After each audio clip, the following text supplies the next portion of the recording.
What's going on, everybody? C4, welcome back to the channel, and today we're here for episode 26 of our Madden 22 custom franchise here in the wild world of Pink Slips. If you missed yesterday's episode, you don't know what's going on here today, rather than rehashing it, rather than having like a 6-minute recap, just go watch it.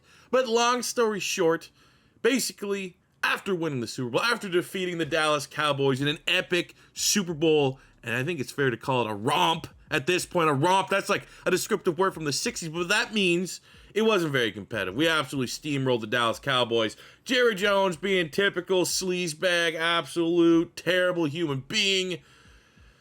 Yeah, you might have found a couple things wrong with the whole contract between this Vancouver Grizzlies team, the pink slip stipulation, and with the NFL, yada, yada, yada. It basically came to the determination that any player that we have won via pink slips had to be traded away from our roster. So as you can see, even though we are right in the direct offseason after winning the Super Bowl, we are 64 overall. We have kept some of our top Canadian talents. Players that were originally signed to the team can still stay here, like originally from the inception.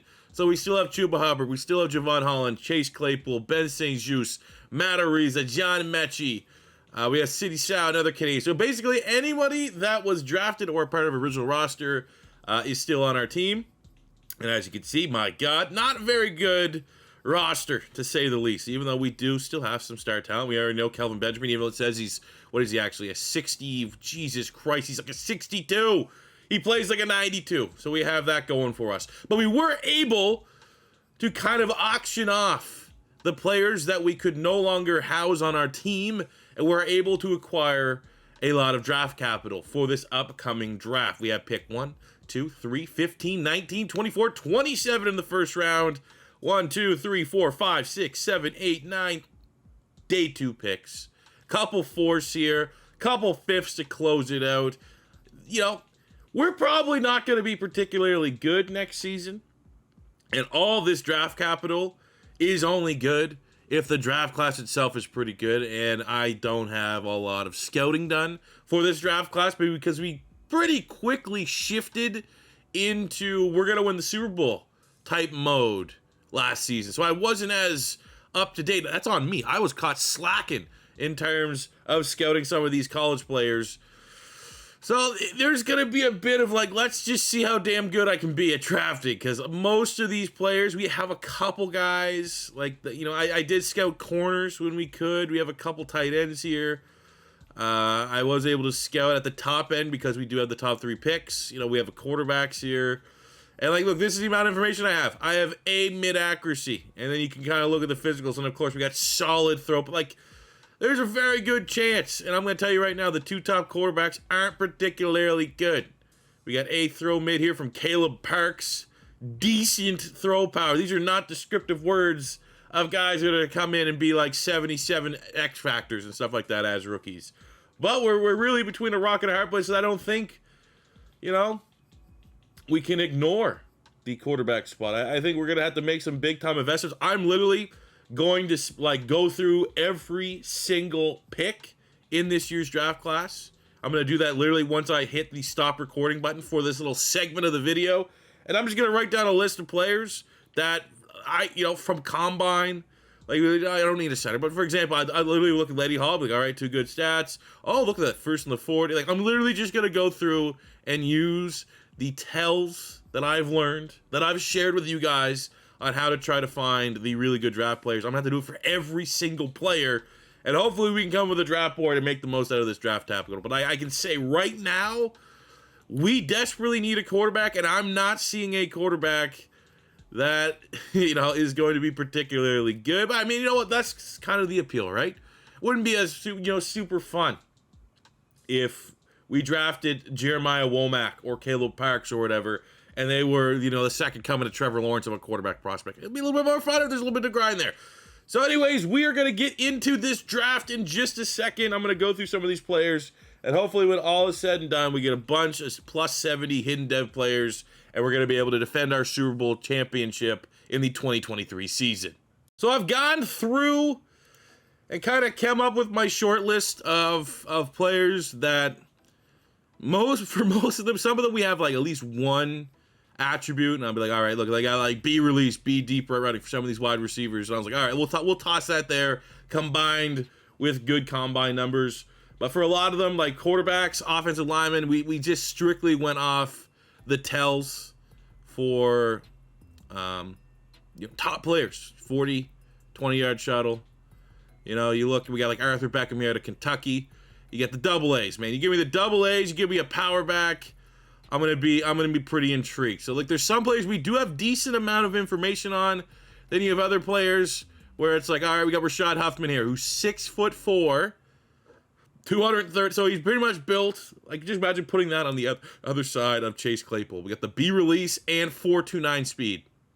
Now the 3 cone, the 20s, not perfect, but a guy with a 40, almost 41-inch vert and 4.2 speed. This is like DK Metcalf. He's literally DK Metcalf. And there's another one of these guys in here, Juan Blair out of Florida State, 6'2", almost 235, and we got 4.3 speed and a very good 20-yard shuttle. Pretty good. Like, there's just some good athletic freaks, and unfortunately, because we're gonna have to be picking blind here to a certain extent, those are the kind of tells we're gonna have to rely on to try to find good players. On the offensive line, got Nigel Smith here at guard. He looks solid. We get the B's and the A there, even though impact blocking is like one that you don't really care. We got Ben Bowen, looks like a legit top 5 pick if we want to spend a little bit on our offensive line. We get the B pass block. Pretty good athlete as well, the kind of testing numbers you want to see. So it's a combination of all these things. I think my favorite players is honestly, I'm not in love with the quarterbacks. I know that it's like, most likely I'm probably just going to be in the moment and say, screw it, I got to take a quarterback. But neither one of these we just don't have the information here, especially on Womack. A throw mid, that's all we have. Like, is this guy a franchise quarterback? And then you look at the throw power, solid. Sounds like this guy's gonna have like 85 throw power. That just doesn't work for me. There we got Caleb Parks, a throw mid again, decent throw power. It gets even worse. Like, I found this guy Callum Rogan little bit more intrigued. He had the solid throw power. Like, no one had like elite throw power in this class. But again, we go for the blind pick of 40, 3 cone, and 20. This Rogan guy's a UDFA. Was literally like, it was a drop off, the top 5 quarterbacks, and then nothing was even remotely interesting to him. But point being, I'm not in love with the quarterbacks. We might have to just say screw it and take a quarterback. But the talent, I think, on this year's draft is the defensive side of the ball. Newman here from Florida State, 6'6", 270, prototypical build for like a franchise D-head in the combine. Everything is exactly where you kind of want it. Ideally he would have been first in the 40, first in the 3 cone, first in the 20. But the overall, the averages look really good. You have Jerry Fisher from Clemson, also look pretty solid. C block shed's not really one you want to see, but then block shedding, in relation to Madden's usually for like a run defender. The fact that the 40's outstanding, the 3 cone, like, I want to try to get both of them, to be honest with you. Newman and Fisher, you can do a lot worse. And then you have what I think's probably the best guy I've found.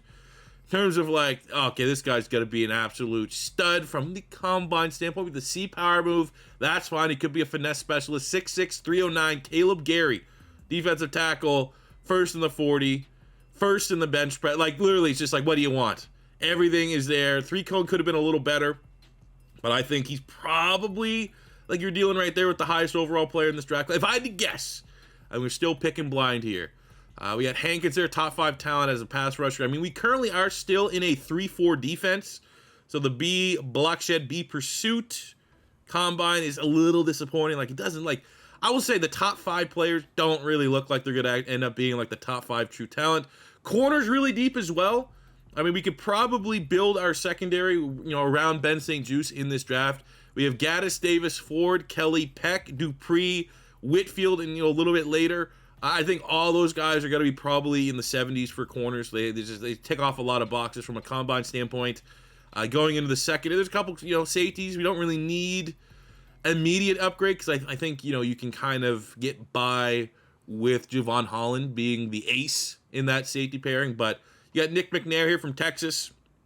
B hit power. Combine look pretty solid. I think the guy that might be the most interesting is Tremont Woods out of USC. We don't have a lot of information. It's just athletically a lot of great things there about the combine. But you know, I wish this maybe is like, this is an awkward and unique situation because not, you know, a lot of franchise related content is going to have the type of draft capital that I'm having. But you're seeing the exact issue with the new scouting updates. Like, I have insane amount of draft capital and I still have to rely on so much guesswork. That should not be the case. There should be a lot more information just available to me right now than what there currently is. And that's just unfortunate. But we're going to test it. You know, I like to brag a little bit. You know, I should be sponsored by DraftKings. We're going to have to put that to the test here and just see if we can emerge with all this draft capital with very little information with a very good draft class. So without further ado, let's get into it. All right, I can tell you right now, the first overall pick, I am not going quarterback. I think I gotta go Gary, the D tackle. You just look at all the homework I mean, look, we got the first 3 picks. We don't need to worry about who's drafting who. We should just make sure, you know, from a confidence standpoint, make sure you get the number 1 true player, true talent. And I really do have it kind of penciled down to 2 or 3 guys. I think Bernard Newman could also be that guy when all is said and done. I think you could look at Fisher, the defensive end from Clemson, I believe, who's down there a little bit more. But I mean, we got a couple late first-round picks. I'm hoping some of these guys are going to be available. I would love to grab a corner, but like Fisher's way down there. He could be a late-round selection for us. I think 2 of my 3 picks, I've decided that we need to go with Caleb Gary, and then we're going to follow that up with Bernard Newman, and then that 3rd pick's going to be where it's interesting, because then it's like, do we grab a QB, or do we like wait, maybe look for one in free? I don't know, but I think Caleb Gary is going to be the highest rated player in this draft, I think. A lot of elite traits, picking blind with the C power move, hoping that he's like Warren Sapp 2.0, and he has the C power, but he has like A finesse or something like that. But I've seen enough drafts to know that this guy's going to be at least good. I don't know hidden dev type good. He could be one of those D tackles that's a high rating normal dev, which would sting for the first overall pick. But we are happy to select Caleb Gary, defensive tackle out of Georgia, with the first overall selection. He does come with the hidden dev.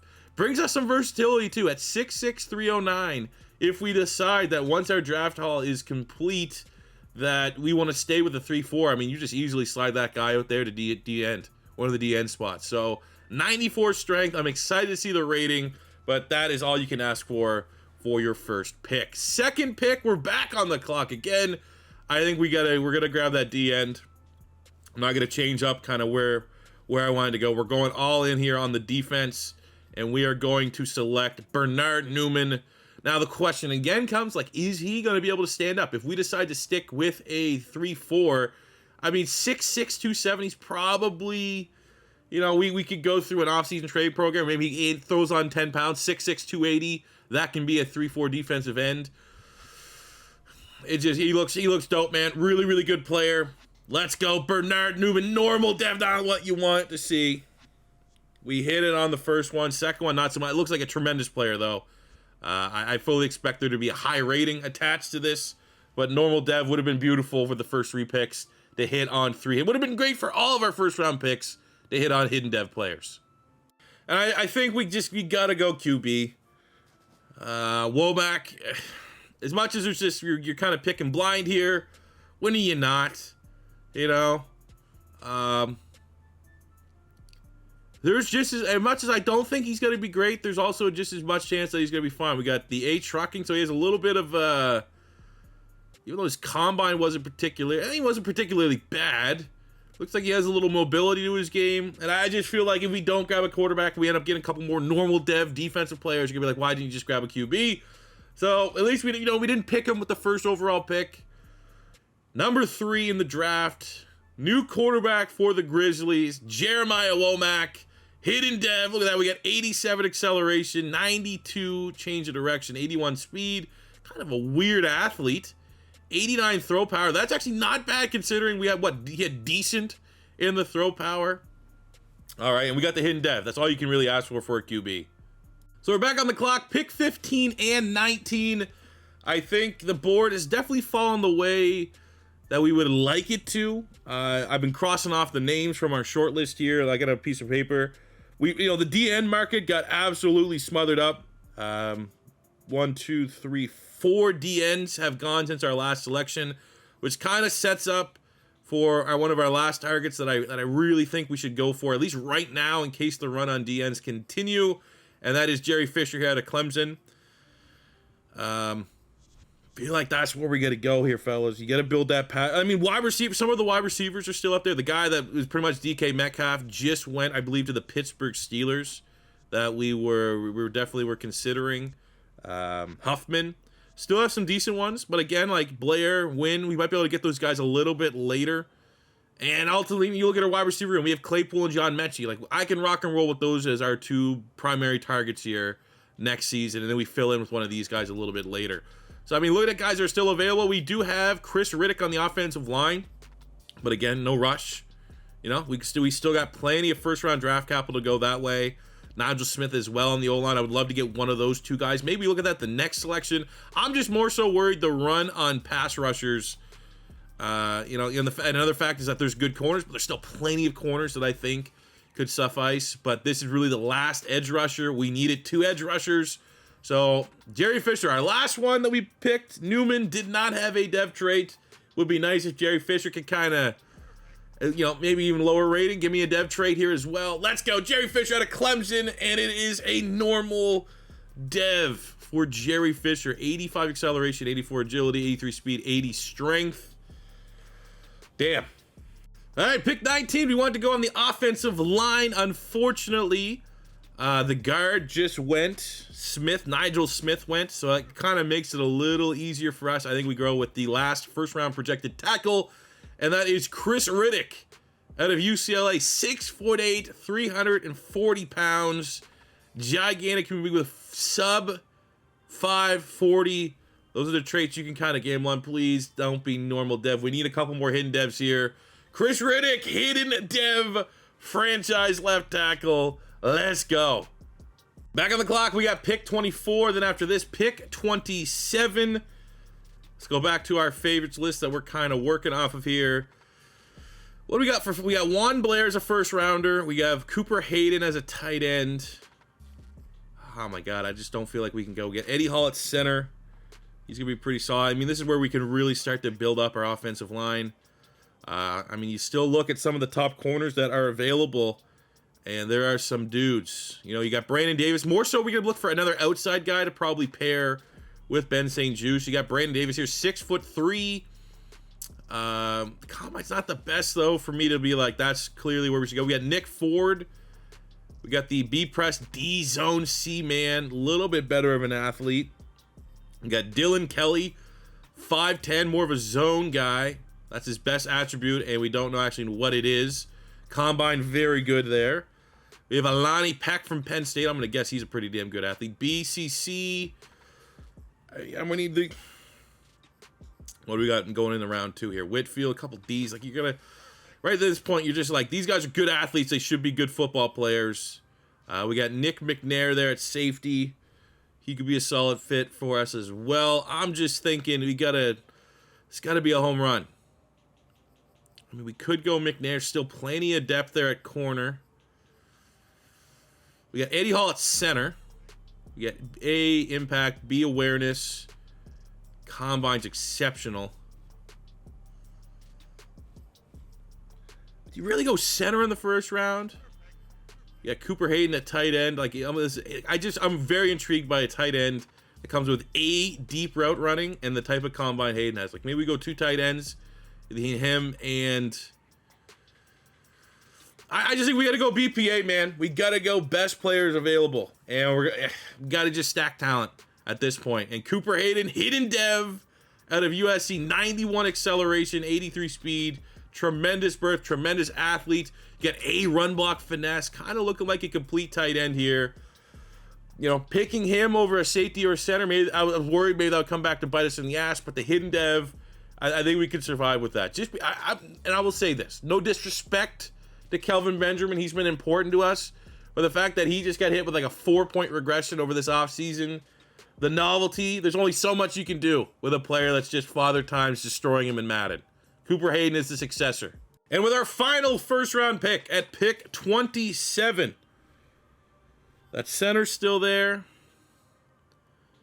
We still have a first rounder, Juan Blair at wide receiver, 6'2", 230, 4.3 speed. I just feel like as much as that guy's probably really good,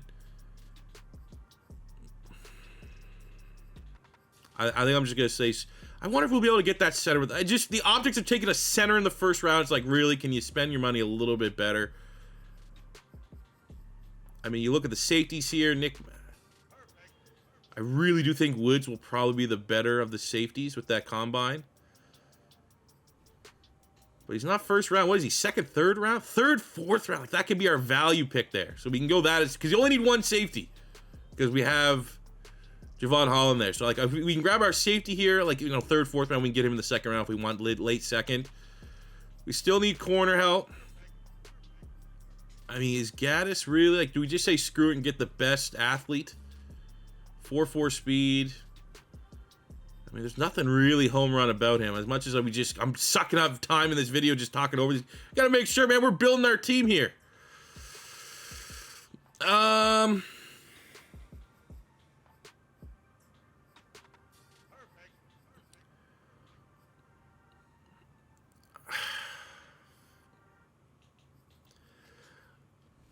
We'll grab one of the corners here. Myles Gaddis, hidden dev, let's go.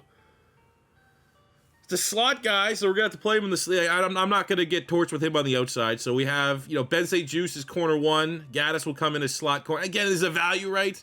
Really, to pick in a slot corner or a center really was kind of what it came down to. But I will take the hidden dev, and he's a better athlete than expected. 96 change of direction as well. What a stud. All right, we are up in the second round. We have pick 2, and then we have to wait till pick 14. Only crossed a name or two off my list here from our last pick till this one. So we are now looking, we still have Juan Blair, but I think now's the time we grab our center. This guy here looks like he's pretty can't miss. Might have, usually the guys that are the better athletes tend to have the dev traits. So we're gonna select Eddie Hall, center out of Florida State. And he comes in normal dev. That is slightly unfortunate because offensive linemen don't go up dev traits. But you know what? In the wild world of Pink Slips, they could very well go up dev traits. So not the greatest start to the second round, but you know, he's probably going to have a decent rating. Needs to be said right now, as you can see, the last 2 picks were the 2 guys that I was kind of circling in. We had Juan Blair, who is the height, weight, speed wide receiver. And the pick before that was that first round safety that I was considering. So now we have back-to-back selections here. I think we just grab the highest safety on our board, which is Tremont Woods here at USC before the safeties all get depleted up. Gambling on the physical attributes. Didn't work out with the center. Normal dev. Maybe it works out a little better with Woods. And he does come with a hidden dev. 91 acceleration, 88 agility, 89 speed. Pretty solid. Gives us a little flexibility. Looks, you know, probably like he'll transition fairly well to a free safety, which is where we're going to have to move him. So very happy with that selection. Again, you just want to try to keep running up the hidden devs. Now we're back on the clock. Pick 15. Then we just got to wait a little bit till pick 21. So my board here is starting to shrink. I think it's down to a corner. We could go linebacker. We have some linebackers still available. We have Mark Wynn, really our last wide receiver that looks solid. We have a bunch of day 3 picks. We have Dixon here, who definitely would fit our scheme inside. You got the A-tackle. Combine's very good there for Trevor Dixon. That might need to be our selection. I'll show you guys. We have Tavares Savage. Tremendous name. First team all name, but the Combine's not as good. So I'd say as it stands right now, Dixon, you have Miles Gentry, middle linebacker, Central Florida. Love seeing the zone coverage up there pretty high. 6'3", 230. B-zone, Combine, very good. So Gentry, Dixon. What do we have left at corner? Really, Whitfield's the last kind of guy here. Alonzo Whitfield. He has some outside ability. I'm just a little bit afraid of those key ratings. The Combine looks solid, but the key ratings are not. But it all kind of comes down to, like, who else is going to play outside corner. You know what? Screw it. We're going to go... We'll grab the middle linebacker here. We'll get Miles Gentry at this pick. Combine look real good. Normal dev stings a little bit, but look at that athleticism. 90 acceleration, 88 speed. I don't know if we made the right pick between him and Dixon, but it looks like at least as a rookie, Gentry is going to play alongside Alex Singleton if we stay on the 3-4 in the middle of our defense. Back on the clock at pick 21. This is where it gets a little bit confusing because I don't even know what I'm going to run for a scheme. Like if we go to a 4-3, someone like Dixon makes sense because then it would be Dixon, Singleton, and whoever we just picked. But if we don't, then it's kind of like we're burning a pick here. You know what I'm saying? We got one last outside, even though he's a slot scheme. I think we'll grab the last corner that can at least play on the outside. Alonzo Whitfield, normal dev, a lot faster than what I would have expected. Would have loved to see a better dev trait though. But we gambled on the athlete, not so much the attributes because he didn't have anything above a C, I don't think. He had maybe one B, less than ideal. All right, 27 in the second round. I think we just grabbed the linebacker. You know, personally, it might be the time to switch schemes here. So I'm going to grab another exceptional athlete with the A in Trevor Dixon. Come on, hidden dev. Fuck. That's a bummer. And with the final pick in the second round.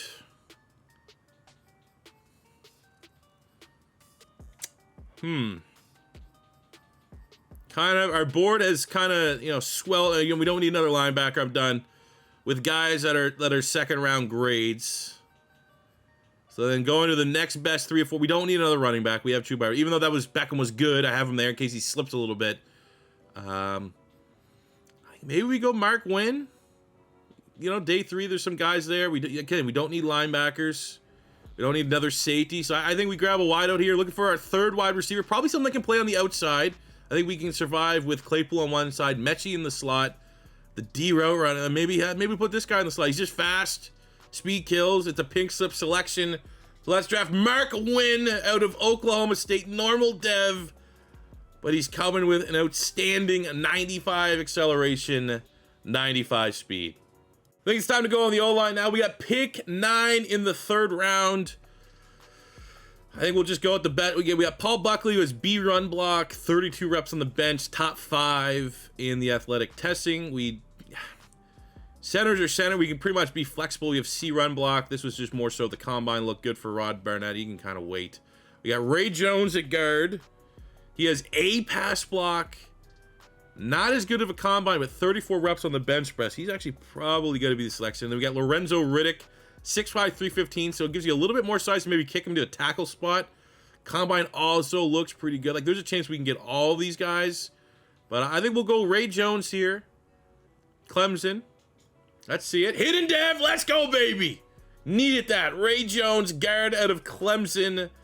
Hidden dev, bringing in 81 acceleration, 90 strength. All right, back on the clock at pick 17, and then we quickly pick again at pick 19. Again, I think we just look at the board, hammer out some offensive linemen. We're going to grab Lorenzo Riddick here, right guard out of Washington State. Hidden dev again. Let's go. I think I'm most likely to kick him to tackle because we have City Sow at right guard. Oh, that's a thing of beauty right there. We needed that back-to-back hidden dev luck. I think we just keep hitting home on the offensive lineman here. I mean, Townsend is a linebacker that still has, you know, kind of projection in this third round, but we're pretty good at that linebacker spot. So I'm going to go and get Buckley, Paul Buckley out of Boston College. Good run blocking, combine looks. Can we make it 3 hidden dev linemen in a row? Fortunately, we cannot. Hopefully, Buckley is still a pretty good player. Oh, you know, mid-70s, low 70s, somewhere in that range. That's still a day 1 starter for our team. That's where we go off the board. We're into day 3, and I got pretty much the best athletes. They're all UDFA caliber players. That doesn't really matter a whole lot because how many times you see guys in UDFAs have hidden dev traits going back to last year. So we're gonna start. I got Telvin Thurman at D tackle, combine, very good. Like, I'd probably say like the 3rd or 4th best combine for all the D tackles. Now again, kind of fits into if we go 3-4, might have to be a D end, but B block shed, B tackle with the outstanding combine. I don't care UDFA or not. Thurman is going to be our first pick. I'm not expecting any dev traits because these are, you know, UDFA caliber players, but we're going to gamble on guys that are good athletes that have some upside to really fill out our roster at this point. All right, we'll just pretty much just kind of round out our list. We're going to start with the corner, Alani Sutherland, B-catching, D-man, more of a zone guy. Athleticism, very good, 4.45, first in the 3-cone, first in the 20-yard shuttle. So this is going to be our next selection. Great athlete, work in progress. All right, next up, Meredith at tight end. I mean, maybe we get a little creative with Hayden, our first pick at tight end, and we move him wide receiver, have him kind of play, you know, like Kelsey for the Chiefs. But Meredith has A, run blocking, gigantic, very good combine, first in the bench press. So very nice looking tight end, well-rounded. And again, preparing for life beyond Kelvin Benjamin. Going back just to the big board at this point, seeing who's still there. Maybe, I slept. I feel like I want to still grab another lineman. We have Kenny Stackhouse out of Texas, who's taking a little bit of a fall here. We did do our scouting on him a little bit. First on the bench is good. You would like to see a little bit more athleticism. So I think I'm going to de facto here to Tremaine Aldridge out of Tennessee. No key ratings, but athletically, very good. Why not? Gamble on the athlete there. I think that's the last lineman we need to draft. I think including City Sal, those are our 5 linemen. All right, getting back to our list here, we'll grab best linebacker. I think that's still left. At this point, just getting guys that can kind of fill the roster. So we're looking at Jaden Sherman here out of Houston. Pretty good burst. Could be a special teamer. Next up, we just got to grab depth at running back. 3 deep. Sure, if there's an injury, a practice injury, you got to go to the well. I got Walt Sullivan here out of Western Michigan. 90 speed, 89 acceleration. More so just, try to just get the last of the players that look like they could be something here. We only have, I think 3 more picks after this one in the 5th round. All right, we're going to take a look here at Sergio Richardson, day 3 pick, adding some more depth along the defensive line. I also want to get guys that might be scheme flexible. 3rd in the 40, 4th at the 20-yard shuttle, 3rd at the combine. Pretty high bench press as well. Could be a decent player. Normal dev, that's fine. Hopefully the base rating's not too bad. And with our final selection, pick 31 of the 5th round, I think we're going to pull, to a certain extent, the RG3 Kirk Cousins. I just got to grab the last quarterback that looked like he could be something, a gamer. What if an injury happens, practice injury to Womack, and we got to go with the backup. I don't want it being Vernon Adams. So we're going to draft Callum Rogan here out of LSU. Pretty good athlete, 88 throw power, not bad for a UDFA caliber player. He's probably going to be mid-60s, low 60s, somewhere in that range. Hopefully not in the 50s. I'm going to be pretty happy, though, with my lack of information if I didn't get a single player below a 60 overall. That's kind of the threshold that I'm hoping for. All right, the moment of truth. I literally, after I finished simming the draft after the 5th round, I had to go pick my kid up from school.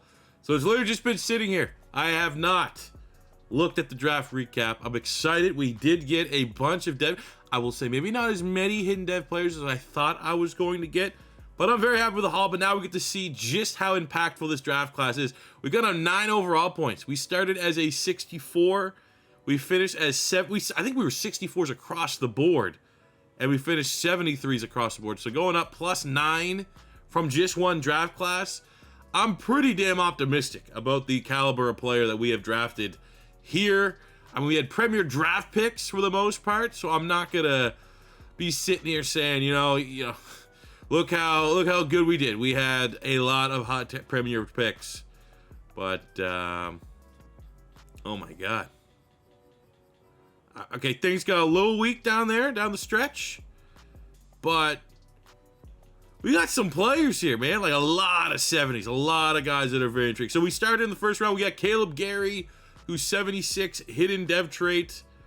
Yeah. I mean, again, we still need to kind of figure out the scheme. Bernard Newman, 78, normal dev. We got Jeremiah Womack, the man that's going to step in and be our starting quarterback. I was worried, but we came out with the hidden dev.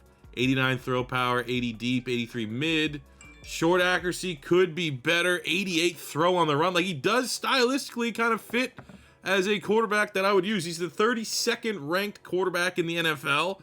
So that's kind of, hey, we're hitting the restart here. It's kind of fitting. We now technically have the lowest rated starting quarterback in the NFL, technically. Jerry Fisher, 77 with the nose. So between Fisher and Newman, the two DNs we liked, very high overalls. Wouldn't be shocked if they're two of the top highest base rating players from this draft, but both with normal devs. 71 there for Riddick, hidden dev, left tackle. Hayden felt like a reach, but very high overall. 76, 77 with the boost. You gotta love seeing that.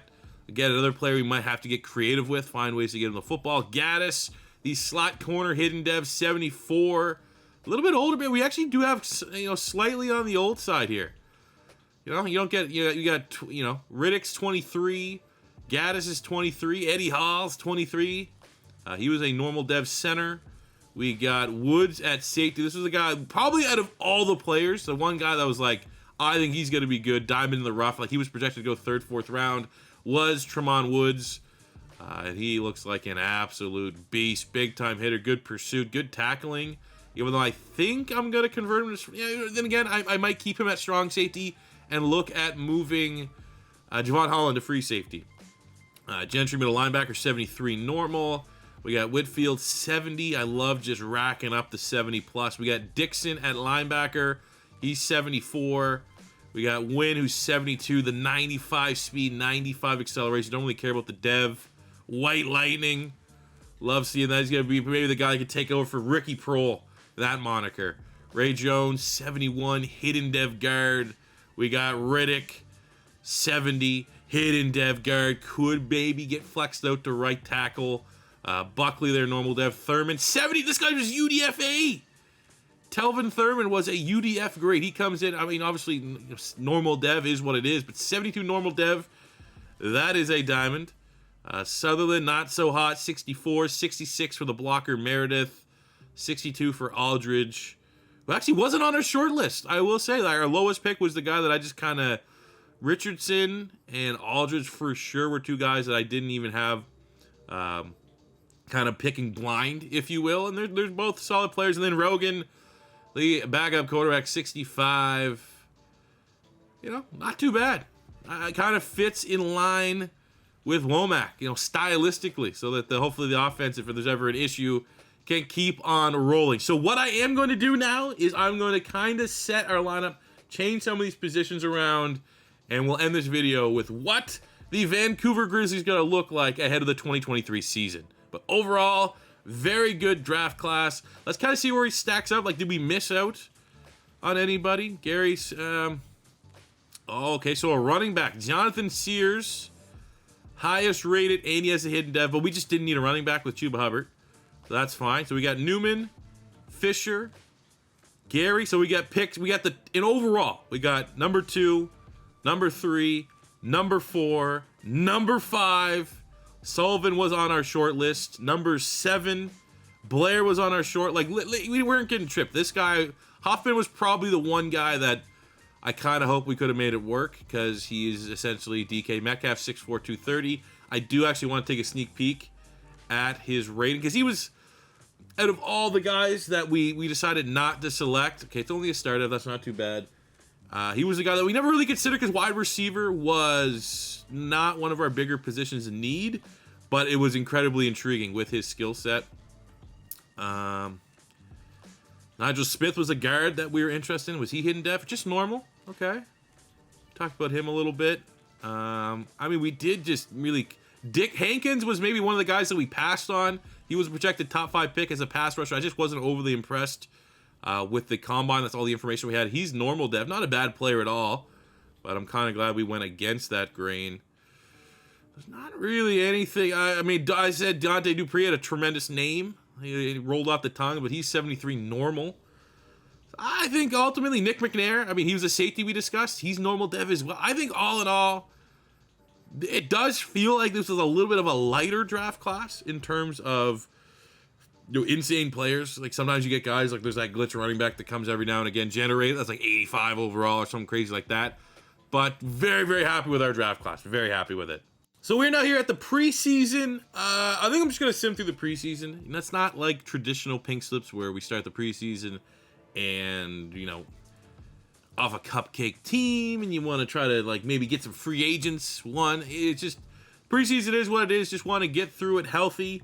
Want to get right into the regular season. As you can tell by our team's base overall, we can lose players right away. There is no grace period. There's no, yes, we did start this offseason as a 64 overall, and I was kind of maybe optimistic that maybe we can go like a month or two with, a month in season without having to play with pink slip rules on the back end and negative end of losing players. But as you can see, we are right on that threshold of a 75 overall. So that means as soon as we start this regular season, we are going to be opening ourselves up to the full wrath of pink slips. You want to be a little optimistic here that we're gonna get a couple wins. We're gonna start fiery hot. We got a young team that's excited to prove the doubters wrong, excited to inherit the responsibilities of being a defending Super Bowl champion, even though most of these guys weren't here last year. So I mean, I'll be honest, I really don't know what to expect. I'm gonna hope that we can just keep on keeping on. We still have a lot of our star talent in place, but you never know. So what we're going to do, we're just going to burn through this preseason and set everything up for week 1 of the regular season.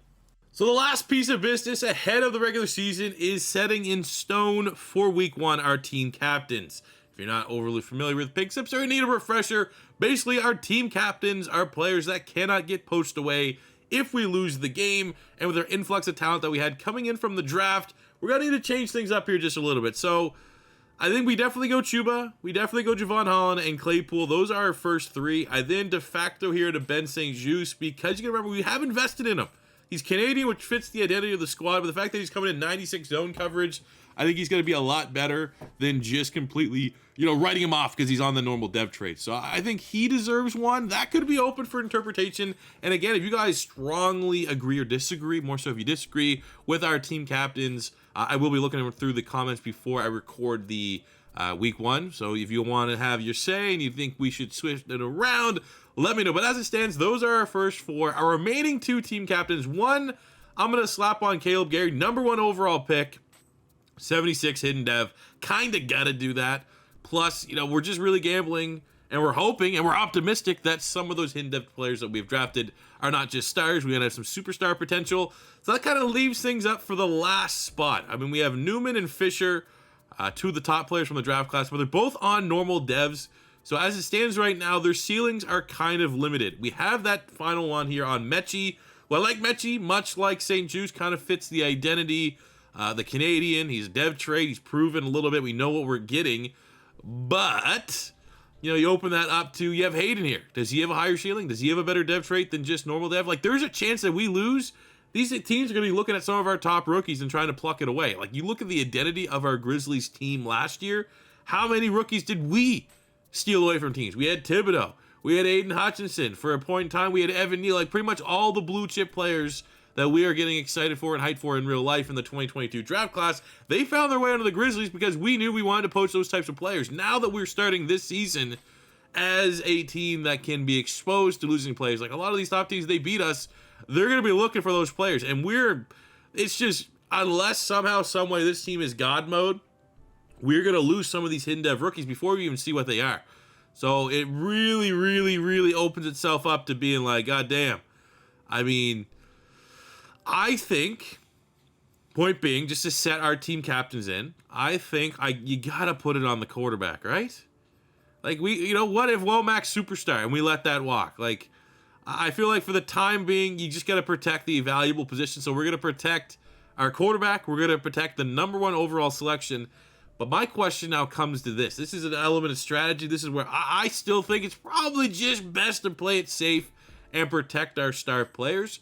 But there's also an idea that say, for right now, while we wait to see what the dev traits are, maybe we take it off Chuba. Maybe we take it off Javon Hall. Maybe we take it off Claypool. Maybe we take it off St-Juste, because if we get to a spot where we lose and these guys get poached, we're going to be getting a good player in return versus taking those spots, freeing it up and giving it to, Cooper Hayden, hidden dev player with some upside, we hope. Tremont Woods, safety with hidden, like in case these guys are superstars, maybe protect them and then have this whole insurance to a certain degree that if we take the captaincy off Chuba Hubbard and we lose, I mean, ideally we're not going to be losing by 10s. Our team's not that bad, but it'd be like a team upgrading an 87 or 86 running back to get Chuba Hubbard. Like that downgrade versus the insurance of protecting these hidden dev. So I don't really know because, my opinion, I think we just keep our team captains. We protect our best players because it's a tried,